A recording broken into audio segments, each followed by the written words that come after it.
Hello. Too late. So we're going to get started again. Welcome back. I hope you had a chance to get something to eat. And I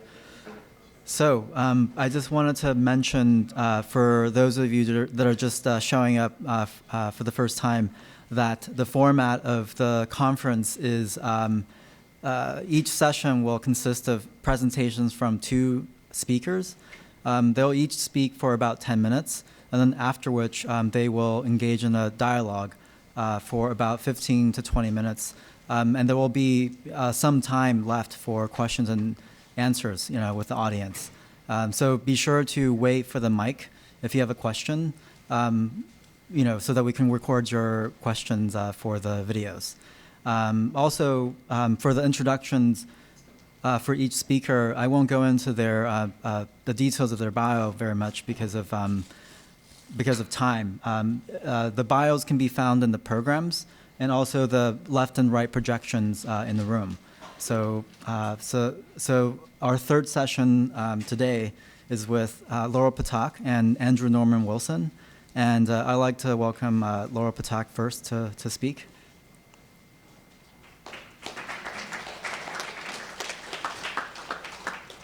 Hi, can everyone hear me okay? So thank you, Arthur, for organizing this and for everyone who's helped to organize this. I'm really excited to be here today. So my name's Laurel Patek, and I work mostly these days as a curator. I work for a contemporary art center that's in Stockholm called Tensta Kunsthall. I'm also a fellow at IBEAM, an art and technology center here in New York City, where I'm currently researching the history of cyber-feminist art. And I also teach at the New School inside the photo department in art, media, and technology at Parsons. And the class that I'm teaching this semester is called Social and Documentary Practices in Visual Media. And it looks at relationships between images, political issues, and social media, among some other things. This presentation for me has kind of come out of some concerns that I've been thinking of inside the framework of this class and talking about with my students. And I have to preface this by saying this is really, for me, a bit of an experimental presentation and a very new set of ideas that I'm going to go with today. So bear with me. I'm just going to start by reading a text, and then I'm going to go sort of unpack that with more of a visual presentation.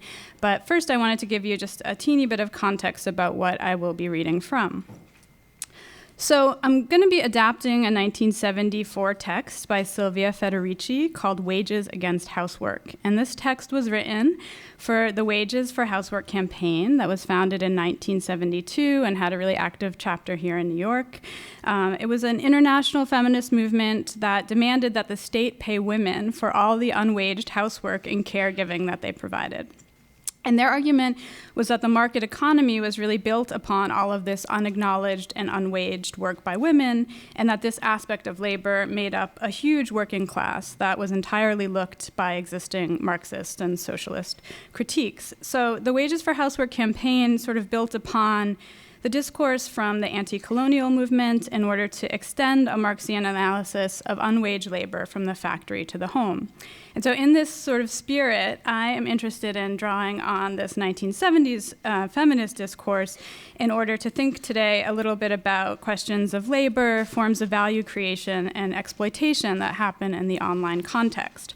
So just to be clear, what I'm doing essentially is excerpting from this existing 1974 text, and I'm substituting the word Facebook for housework and a few very other minor adjustments. Okay, Wages for Facebook, the struggle against social media.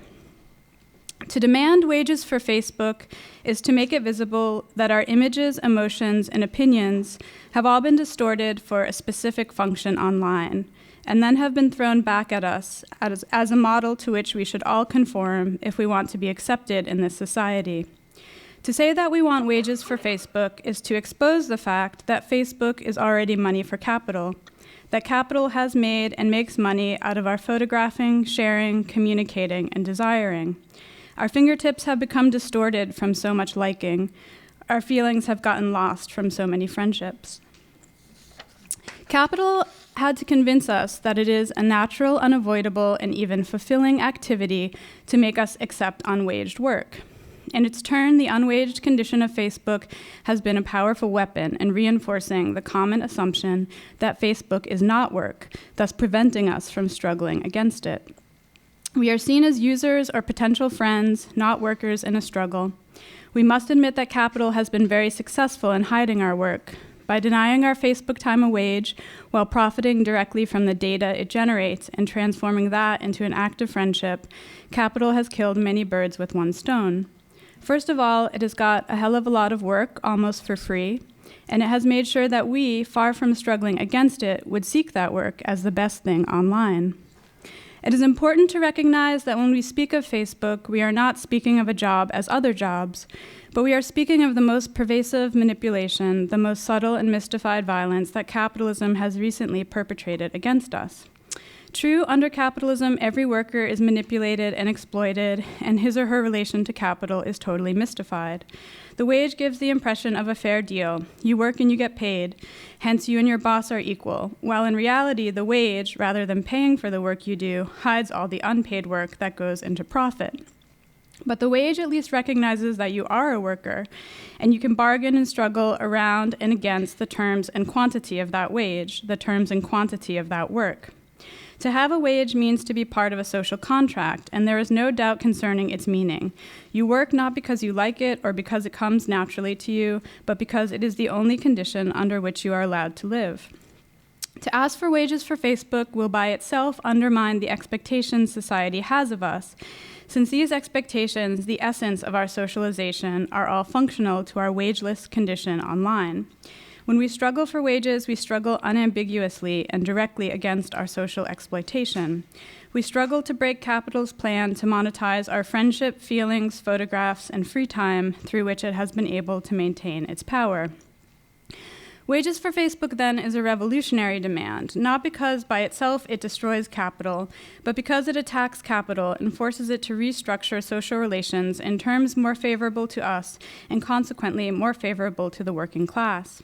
In fact, to demand wages for Facebook does not mean to say that if we are paid, we will continue to do it. It means precisely the opposite. To say that we want money for Facebook is the first step towards refusing to do it, because the demand for a wage makes our work visible, which is the most indispensable condition to begin to struggle against it.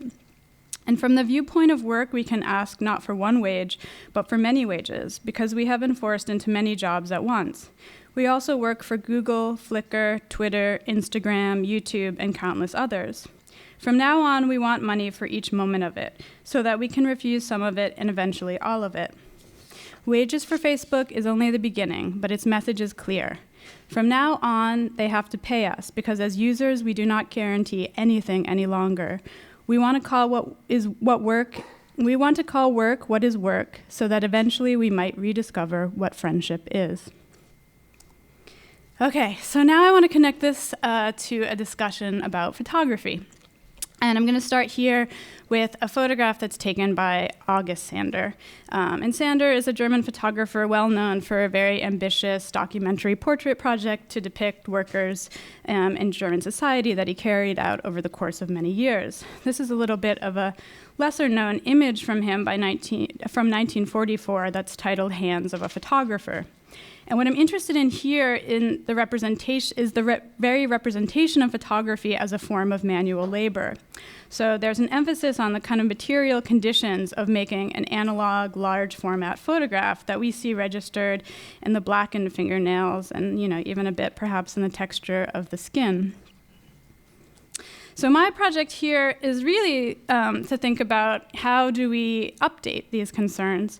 What would digital labor look like? And, digital labor has this sort of emphasis on what is sometimes referred to as an immaterial condition of circulating photographs online. So how can we start to visualize or think about or materialize this?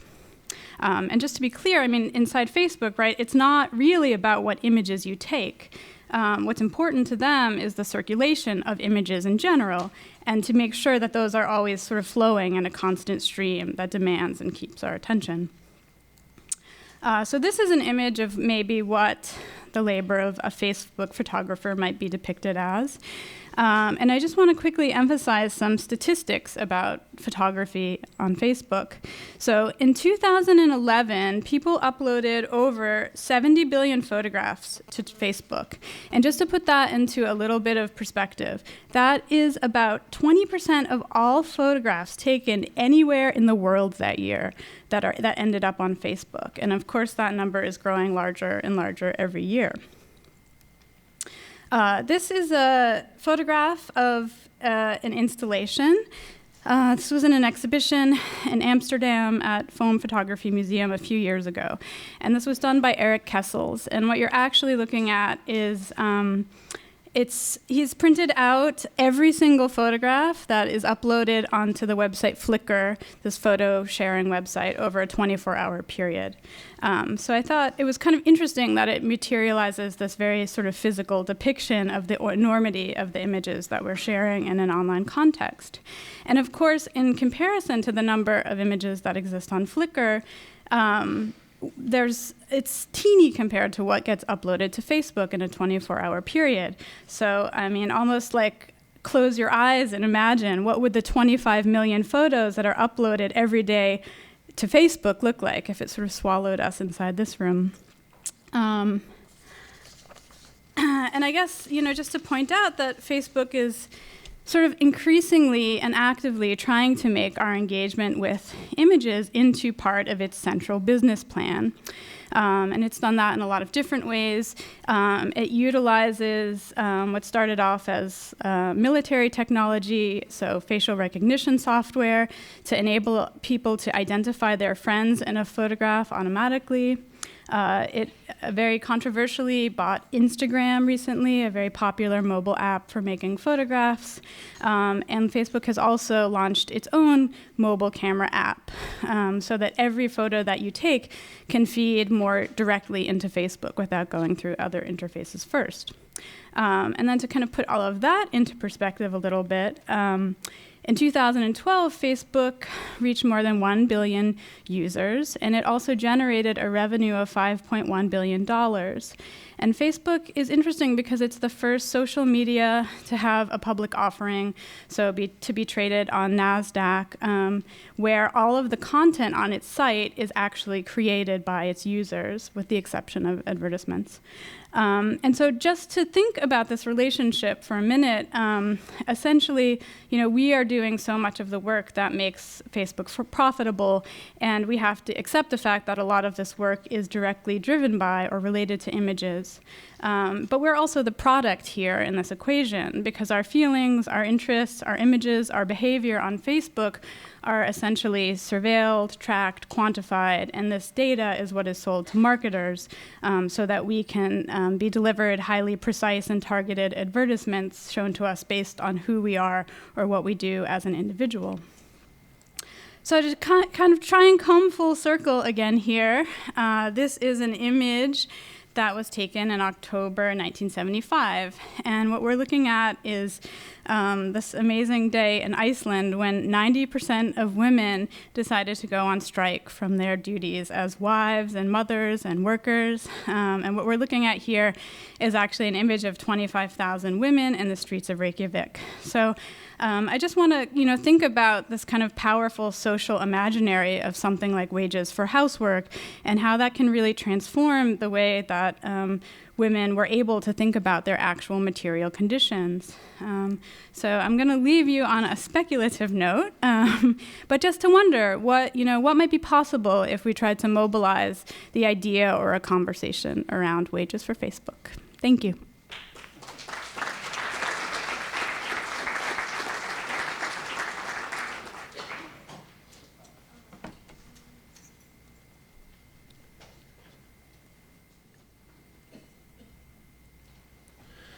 So my name's Norm, and I'm going to tell you a story that is a summary of this video, which tells a story that will be elaborated upon in the video that I show next, which is actually a video of a PowerPoint about photography and video. And so here's the story, just to give the background, because it's really important to the PowerPoint. So in 2011, I made a video called Workers Leaving the Googleplex. That's what you're seeing here. I worked for a year in 2007 to 2008 on Google's campus. While there, I wore a red badge, like most other contracted employees. The full-time Google employees wore white badges, and interns wore green badges. In the video, these classes of employees are seen passing by, entering and exiting buildings at the Googleplex. Some of them ride Google loaner bikes. Some are seen getting into a Google limo shuttle headed towards San Francisco. Some of them are leaving work. Some may be walking to another building to exercise in one of the Google gyms or pick up their laundry. Some may be just arriving at the Google campus to eat a free meal from one of the 20 gourmet cafes after a day of working at home. But from my office, I noticed a fourth class of workers operating in the building next to where I worked. They wore yellow badges, and you can see them there on the right. They stood out on the Google campus because of their races. Many are people of color, and their attire, which was not that of the usual tech worker. In the video, the yellow badge employees are seen leaving the one building they are allowed access to. They all leave at the same time every day, 2:15 p.m., because their superiors have asked them to. It is a separate departure time from the other workers, so their exit is its own movement. Work, work, work, work, work, work. Come on, let's work. You're in a room with a projector. You're on a piece of furniture, and the projector is above your head. Check to see if there's a phone in your pocket. If there is, it's likely that it's more than just a phone. If it is indeed more than just a phone, you'll be able to access the internet. But in the midst of that act, of going online, you would still be IRL, for that's all there is. Come on, let's work it to the bone. Come on, let's work. This sound you hear is a sculpture in which waves hit your ears. Objects, here, speakers, produce sound when it vibrates in matter, in this case, air, and then your eardrum. The images and text you see are not still. They are light waves, with wavelengths, through that projector. An LCD projector, that's a liquid crystal display. A display that is both liquid and solid. Solids act the way they do because their molecules always stay put and maintain their orientation. Molecules in liquids can move anywhere in the liquid and change their orientation. But liquid crystals can do both. In this projector, 3 LCD screens are situated at right angles to each other and form 3 sides of a square. Each LCD screen receives one of the 3 colors of light used: red, green, and blue. The 4th side lets out the light to be projected. These LCD screens have light shown through them to create an image. There is a prism in the center of all 3 LCD screens that focuses the 3 images into one and projects that image through a lens and onto the screen. This image shows half an index finger in a finger condom. The average half a finger in a finger condom weighs about 50 grams. Also weighing in at 50 grams are all of the electrons required to make the entire internet work. In making this PowerPoint, I advanced through these slides in a manner similar to that of how ScanOps employees have photographed books, with the press of a button. Yet my manual labor was more simple. I only pressed a button. I did not alternate between the turn of a page and the pressing of that button.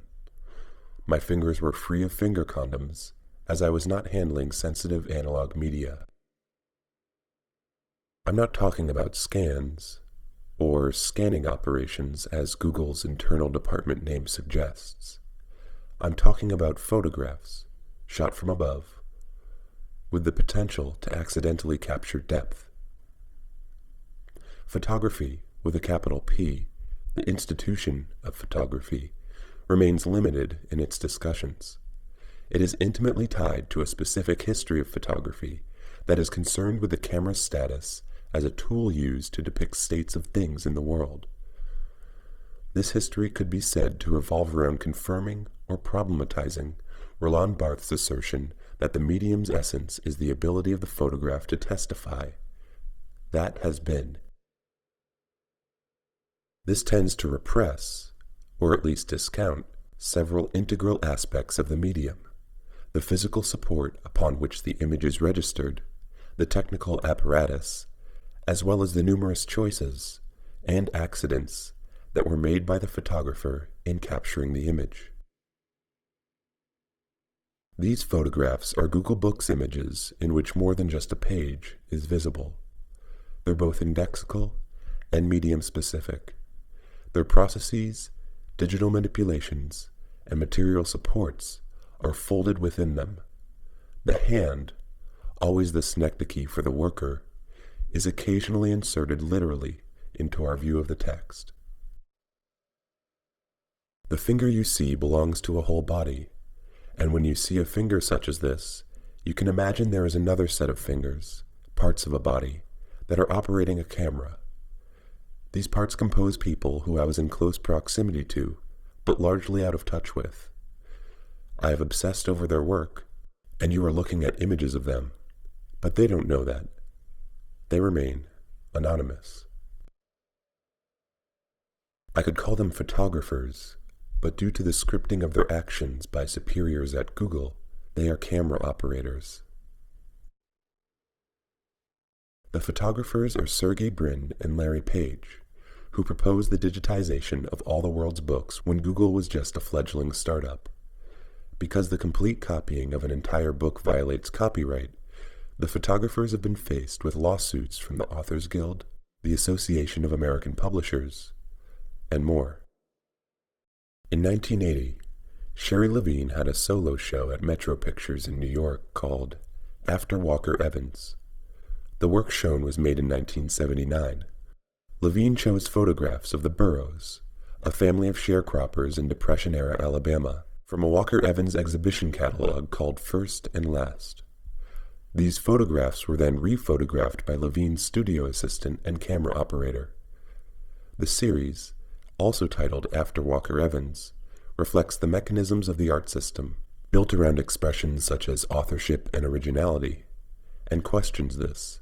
Yet the paradoxes of this system have also overtaken Levine's works. While the photographs in question by Walker Evans can be copied and reproduced, the rephotographs by Levine are protected by copyright. What's implied in Levine's gesture of copywriting is ignored in Sergey Brin and Larry Page's idealistic mission statement for Google Books. The project generates capital through both the digital copies of the books they sell and the ad space next to the online books. For the first time, elements of public library collections are offered for sale through a private contractor. What both projects neglect to call attention to is their own materiality. The machine was supposed to have simply photographed a flat surface, but it ended up capturing depth due to a peculiar material presence. A material presence with a desiring body mind. Their work requires no cognitive labor over the text that is inevitably scanned by their eyes. Their work also limits that possibility. A page is held only long enough to be photographed, for there are many more to turn through. But are clusters of text purposefully considered? Are new readers born? Revisionist histories? Never to be externalized?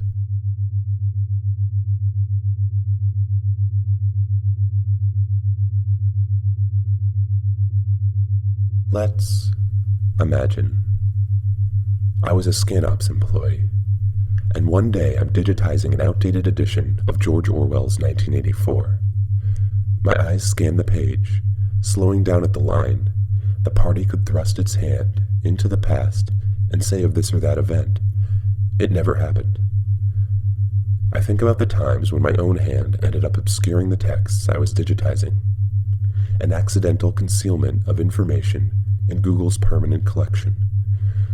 My eyes then scanned down to the line. The lie passed into history and became truth. The party slogan went, "Who controls the past controls the future. Who controls the present controls the past." I see potential in this present for my own control of the past. Not the top-down control exerted by Ingsoc, the totalitarian party in 1984, but a rewriting of histories coordinated by my coworkers and me. At the public library, we will read copies of the books that are queued for us at the Googleplex and prepare our own altered pages of those books for when they end up on our platforms for digitization. Imagine a future impacted by these rewritings. Imagine a future with choral singing in the morning, 3-day weekends, white badges for all, time and energy to read these books, no early afternoon migraines, no restrictions on bathroom breaks, no criminal records, no more mechanical labor. In 1984, Orwell describes the mechanisms of Ingsoc's discursive manipulation as it actively revises history in order to serve its political agenda from moment to moment. But in the world state of Aldous Huxley's Brave New World, active revision is unnecessary because the population is conditioned to believe that, as Mustafa Mann says, history is bunk. Because they are trained to see history as worthless, they are trapped in the present, unable to imagine alternative ways of life. Which raises the question, would I be able to convince my coworkers of the significance of this subversive plot? Huxley believes that in a society where history is valued, beautiful things, such as great literature, tend to last. People continue to adore them even when they become quite old. A society based on consumerism, such as the world state, needs citizens who want new things. Newness is thus more important than intrinsic value, and high art must be suppressed to make room for the new. In an interview with the Chicago Tribune in 1916, Henry Ford said, "I don't know much about history, and I wouldn't give a nickel for all the history in the world. It means nothing to me. History is more or less bunk. It's tradition. We don't want tradition. We want to live in the present, and the only history that is worth a tinker's damn is the history we make today." Who controls the past controls the future. Who controls the present controls the past. If Google's Books project becomes the dominant digital archive of the world's books, the texts that my coworkers and I intervene in will become the dominant versions. I wonder if Google would catch these rewritings. I imagine ways in which Google would know without even having to look.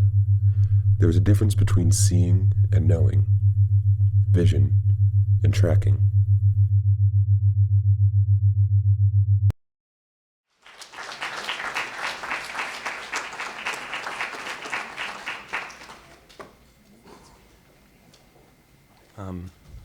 So, at the end of mine, I pose this hypothetical situation in which ScanOps employees could alter the texts and therefore change the future, which seems very far-fetched and very speculative, but I'm interested in your project as a sort of concrete proposal for action, and I'm wondering if you could elaborate on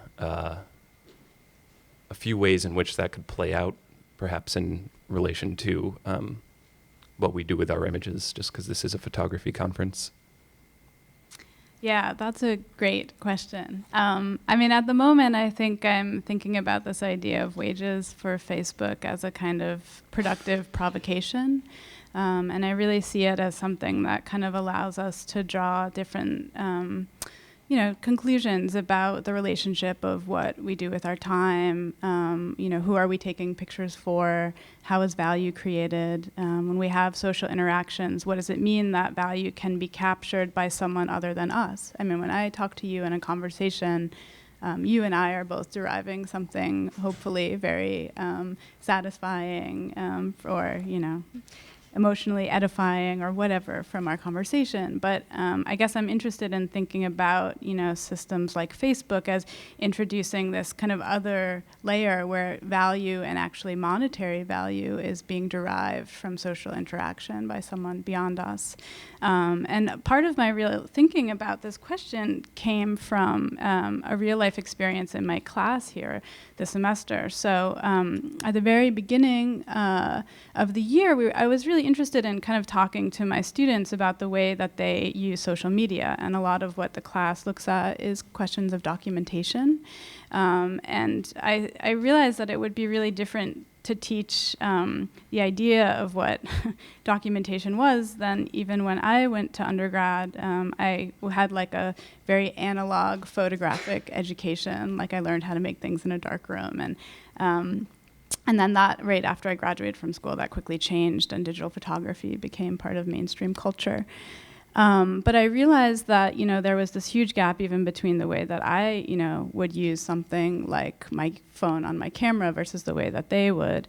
And so we started to kind of have this conversation about how they use photography, how they use social media, how they document like every aspect seemingly of their day-to-day lives, and make that very public and visible to others. And this really strange thing happened where nearly half the students in the class had made it clear that at some point something that they had uploaded to Facebook, an image of themselves or one of their friends, they had then seen circulated by Facebook in the form of an advertisement for that brand. And that really kind of shocked me. And that was just inside one classroom.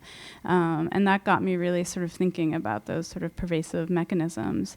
The question of, I am honestly very inspired by Wages for Housework as a sort of very interesting activist campaign, and one that that has a sort of even complicated history inside feminism and has been sort of marginalized inside feminist history for some of its sort of more radical proposals.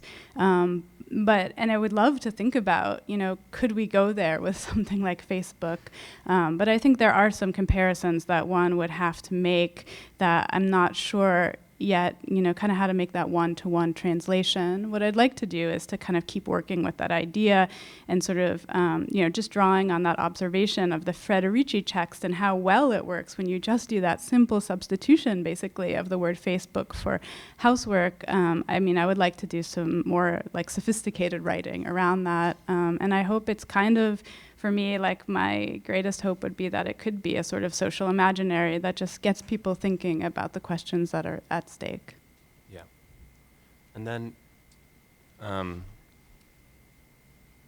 thinking about that text in relation to the conditions in which people are working for Facebook now, I'm wondering if you could elaborate on how a sort of dynamic between production and consumption and value is reoriented, and maybe where her critique, when directly applied to Facebook, may fall flat or miss certain conditions that have arisen or changed due to a sort of reorientation of production and consumption and value. Yeah, that's a really good question. One of the first observations that I would make that's a little bit difficult in making that like one-to-one comparison is that I think one of the really interesting radical gestures in something like Wages for Housework is that they were demanding that the state pay for these things. And of course, the claim that something like Wages for Facebook would be making is towards a corporation. So I think there's like a really different gesture there, for one thing, that would have to be thought through in terms of all those kind of questions that you bring up. I suppose for me that's one of the most immediate. Another thing about the Wages for Housework campaign that's really interesting is like they really thought of it as a way to look at, okay, so women are half of the world's population, and they were at that point, for the most part, like a form, taking on a form of pervasive unwaged labor, so that they really could use that to think about, what constituted a working class in a very different way, and to sort of draw a much bigger line in terms of, or a much bigger circle in terms of thinking who could be included in a certain class composition. I also think that those details, when you think about them through something like Facebook, you would have to be really careful in making those kinds of equivalent claims. And I definitely feel like there is a lot of work to be done to think those things through, and then also to think about, maybe even specifically like the question of gender inside Facebook, which I didn't touch on at all, but I'm sure, I feel like it's pretty clear by now that, what we do, our behavior, the tools that we have online are more or less a recreation of the things that we have in the world that we've made as a kind of representation of the world that we participate in this other way. So of course there are all of these ways in which gender disparities are probably inscribed in Facebook itself, and I think that would be another kind of form of analysis to really look at. I mean, how could you kind of look at the question of gender inside of Facebook? I'm interested in your work, and I mean, I came across your work, I don't know, maybe a year ago. And the first thing I saw of yours was your ScanOp series. And I wonder if you could just kind of like really briefly like explain what that is, because I'm not sure how clear it is which works have been seen, but you basically started with a work of yours called Workers Leaving the Googleplex, which is a video. And then what we saw after that, we switched into a presentation that's called Movement Materials and What We Can Do, which is kind of a lecture presentation that combines the concerns that you start in Workers Leaving the Googleplex, and then you open up in this more photographic series called ScanOps. I wonder if you could just maybe articulate a little bit about what that series is itself, and then I wanted to kind of go on and talk a little bit about the way that that series opens up some interesting questions around photography. Yeah, so ScanOps is the departmental name for the people who digitize books at Google headquarters.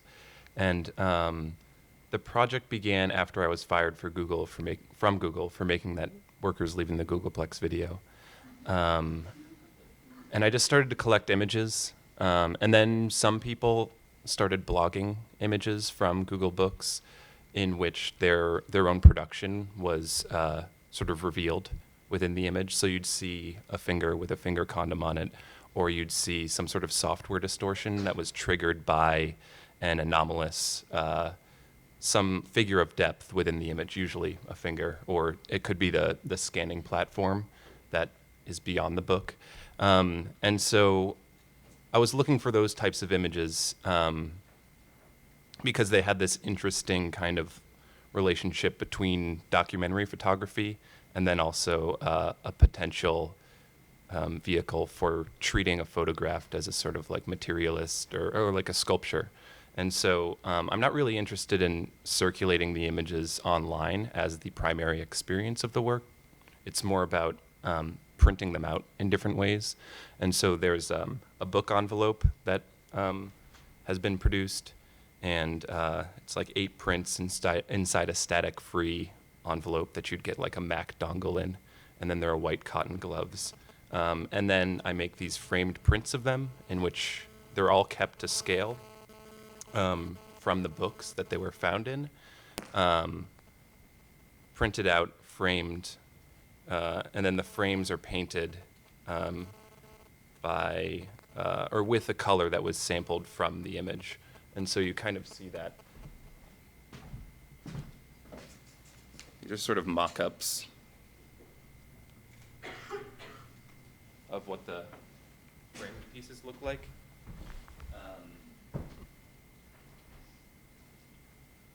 But it's a way of integrating the frame with the image, and it's this tip that I picked up basically from Elad Lasri, and I was interested in using that not only as a way to literally frame the photograph as contemporary photography so they wouldn't be confused with scans, but also to try and integrate the frame with the image.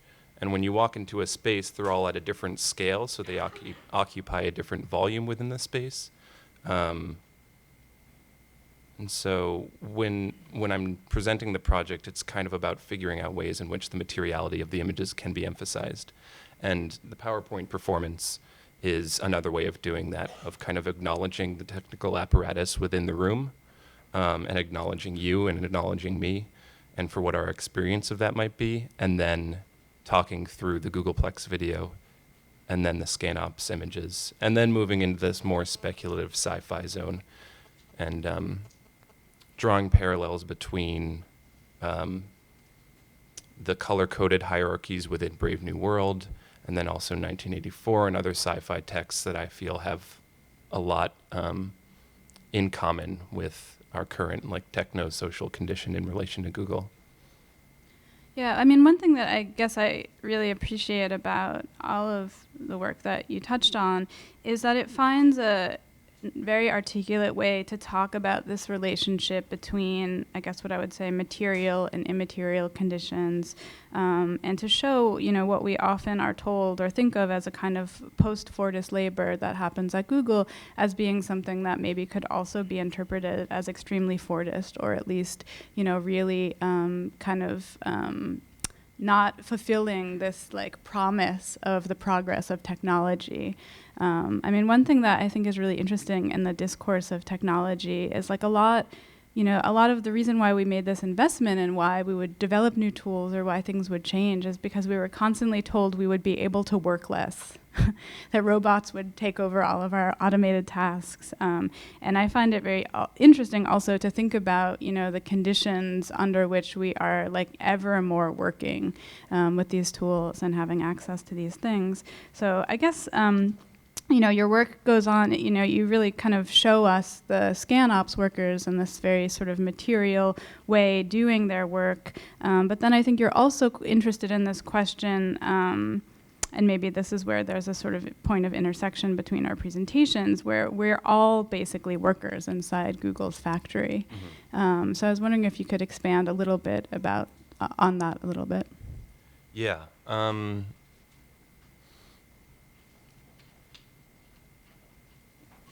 Kind of as you brought up in your presentation, our activity online, the information that we put in is used as information to target ads at us, and so yeah, in a way, Google's extracting value from our play or from our work, whatever we're searching, and I guess, sorry, that was like a surprise question at the end of something that seemed different. I mean, I guess I'm also thinking about, right, like how you think about this relationship between the material and the immaterial conditions, and what you're trying to say about those in your work. Right.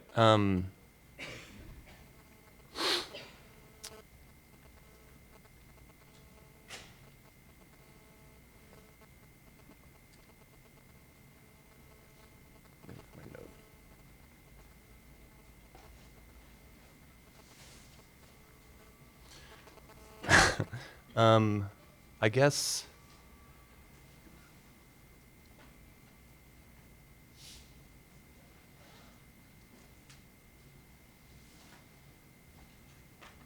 I mean, maybe I can tell you a little bit about how I would read it, and you could sure. argue with that. No, it's okay. I mean, I think it really is very insistent on making us think about these material conditions, Mm-hmm. And I guess, I'm interested in like why that insistence, what does it mean to show us the hands, to emphasize in the beginning of the video, right, the sense of like you're looking at the technical apparatus, it's kind of narrating what's happening around you. I guess, what is this insistence on the material, and how does that sort of interrupt other narratives that we're fed about what's happening around us? Yeah, I guess it's difficult for me to imagine what's actually immaterial, and so it's hard for me to find a place for that word in relation to everything that is talked about within the work, because you have these labor processes that are an interesting hybrid between this informational labor, but also, as you mentioned, this kind of Fordist labor. So they have this cultural text in front of them, and there's kind of a potential for it to be read, but not really. It's actually, they need to turn the page and press the button. And so it's this very mechanical process that then is put online. But then it's not necessarily becoming material once it's online. When you're sort of looking at Google Books, you're a body that has functions or needs. And you're looking at a screen that was kind of outlined in the PowerPoint presentation, or a projection that has its own sort of material conditions.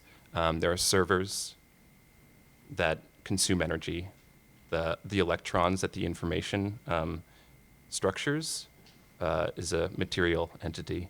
And so I think it's a way of opening up not only sort of like political and social conversations, but also potentially ecological considerations about what an online image is. Mm-hmm. And so it's, I don't really like the term IRL because it's, as I said, all IRL. You know, it's all part of the same sort of mess.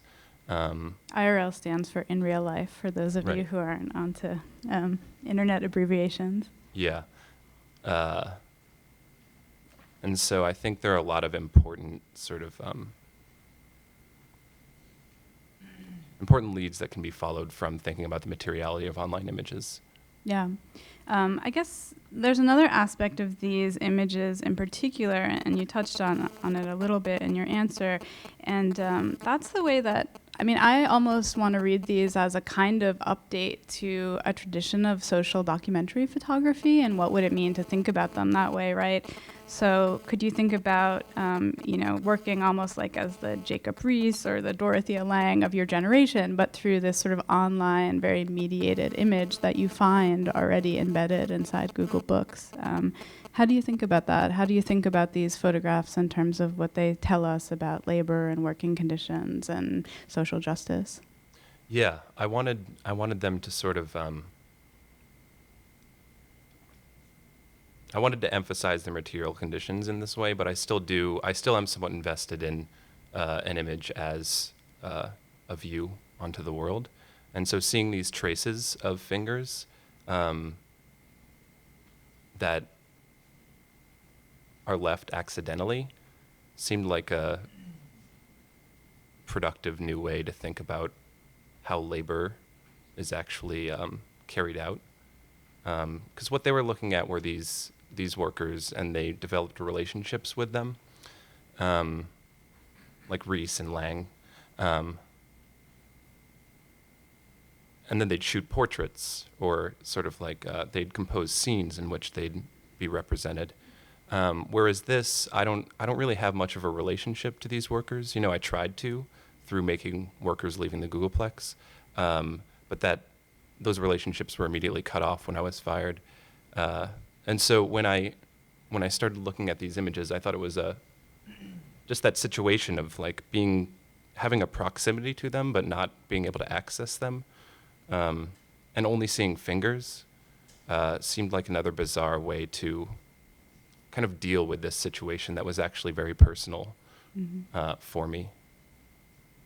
I mean, I think that's another really compelling aspect of your work for me, the way that, we saw in the video, it kind of goes in and out of what is an actual real personal narrative, and you did work at Google and get fired and all of those things. And then it kind of also intertwines it with fantasy in different ways.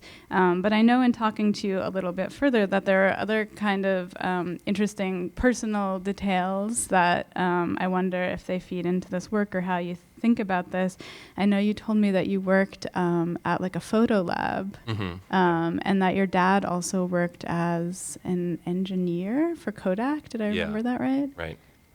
Yeah, so my first job was at a CBS photo lab, and I got fired from that too, but that's because I was 14 and didn't know how to run a photo lab. And I don't know how that plays into this work. I'm not really a photographer, more of a video maker. But I think images were always important within the family. But I don't know, maybe we should open it up to questions, because it seems like... Sounds good. Anyone have any questions? Yeah.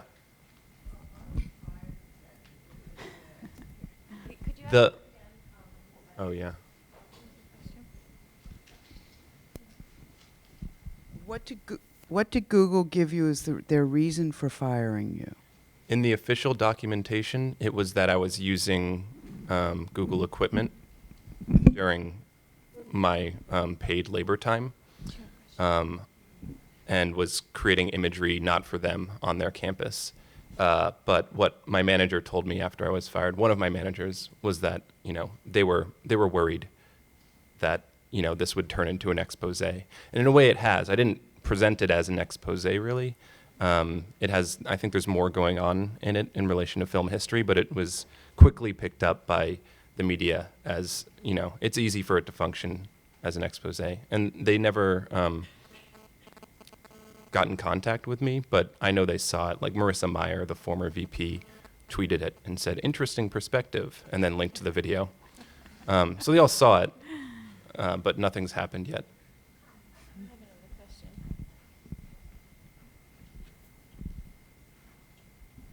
I guess my question is for Laurel. It seems like with social media and Facebook and so forth, the difficulty in comparing it to work is that we as a global culture are almost addicted to it, and we're not perceiving it as work.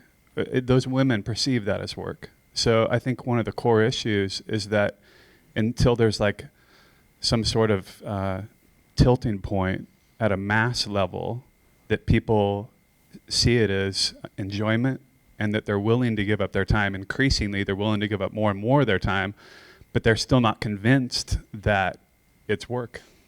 Yeah, well, I mean, I think that's a very good observation. But I would say that, of course, you know, women didn't always believe that was work either, right? So part of making that campaign, stating it so clearly, wages for housework, was to transform the way that many women could think about what they did.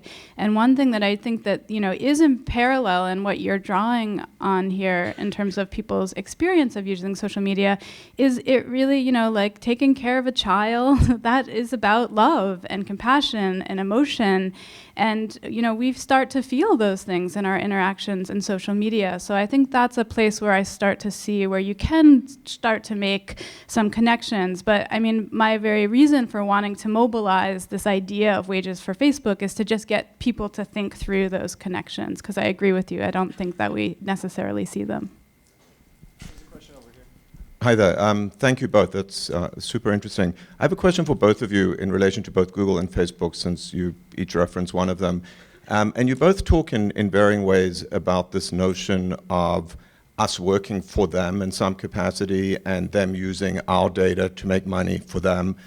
And my sense always is there's some sort of quid pro quo there. We're getting an awful lot of service and we're contributing in some way, and it's non-financial compensation, right? We're not paying for service. But there's something in the rhetoric from both of you which I think suggests that they're doing something unjust by using this data, or they're getting more out of the deal. Can you both comment on what your sense is of the equitable quid pro quo from both the consumer perspective, but also from the corporate perspective? I have trouble speaking from the corporate perspective, but I think, for instance, with Google Books, it's not only that they're making money off of us and our sort of play or work that doesn't directly involve them. You know, they've in a way privatized public library collections, and this is what a lot of, you know, the legal disputes are about. That they're not only generating revenue from the books that they sell from public library collections, but they're also selling ad space next to the books. And it goes back to Google, you know, and of course, like Google and Facebook are both pretty good at evading taxation. And so, yeah, that's one example, I think. Yeah, I think for me, those concerns about public and private are really at stake, and the question of the like injustice that you're picking up on. And I do wonder to the extent to which, when we pay for certain services, that we maybe would demand to have those things respected in a more clear, straightforward way. I think with Facebook, a really interesting example is that they recently acquired Instagram, which is this very popular photography mobile app. And when they did that, they changed the terms of the service for Instagram.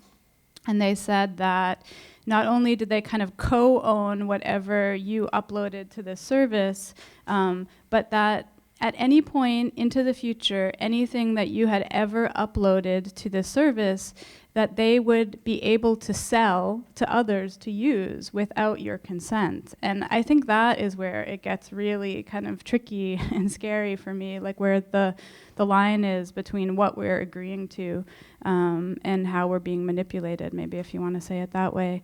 But what was really interesting about that example is, in fact, that users revolted. So people said, I am absolutely not going to stand for those terms of service, and then Facebook backed down, and there's a different understanding of how that works. So I think, like, to bring up again the idea of like the strike or the resistance, I think there are ways that we can kind of fight back.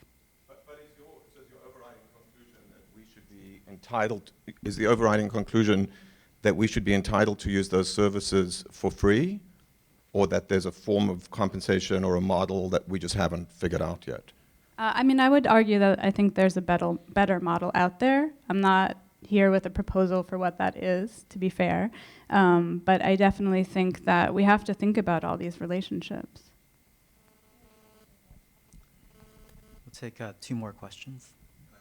I'm just curious as to, like, in terms of, like, wages for Facebook, in that sort of a sense, if Facebook is paying you for your images, do they get to dictate what those images are? Like, could Facebook tell me that I have to upload a certain kind of image because they're giving me X amount for that image?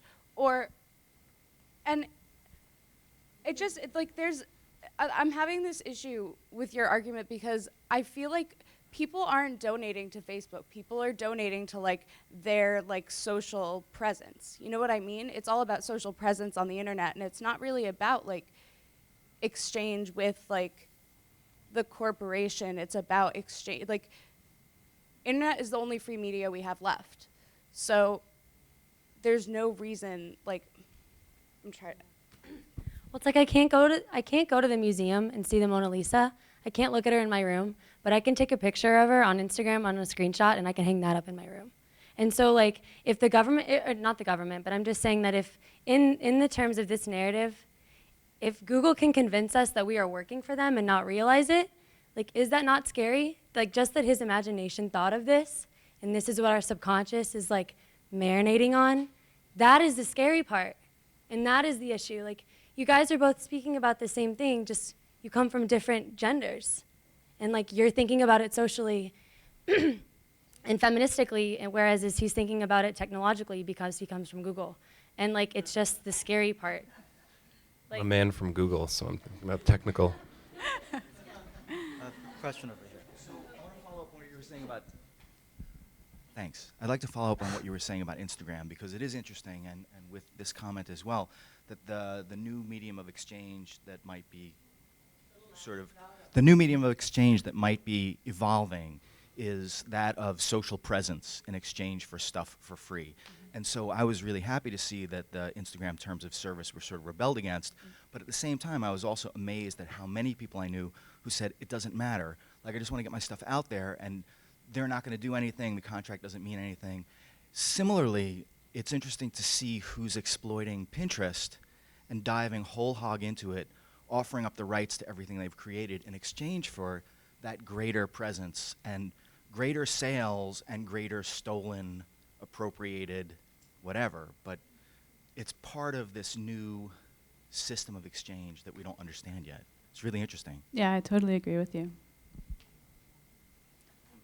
Okay, well, this is the last question.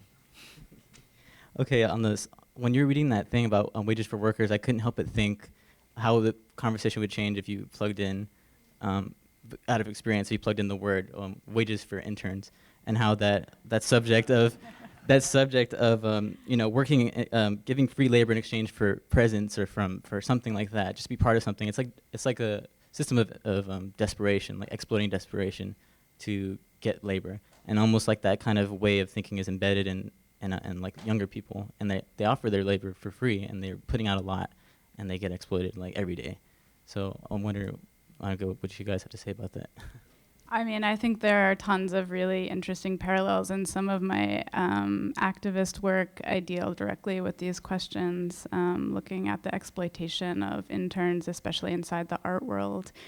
So we should talk after this, since it doesn't have too much to do with photography. But I totally agree. I think it's this way of thinking, and it comes back to your comment too. Like, we've started to accept certain things. There's an exchange going on, but I just think we culturally need some better articulation of the terms of this, why we're doing it, who's benefiting, and all of those kinds of things. Thank you. I want to thank Laurel and Norm for their presentations and their dialogue. Thank you so much.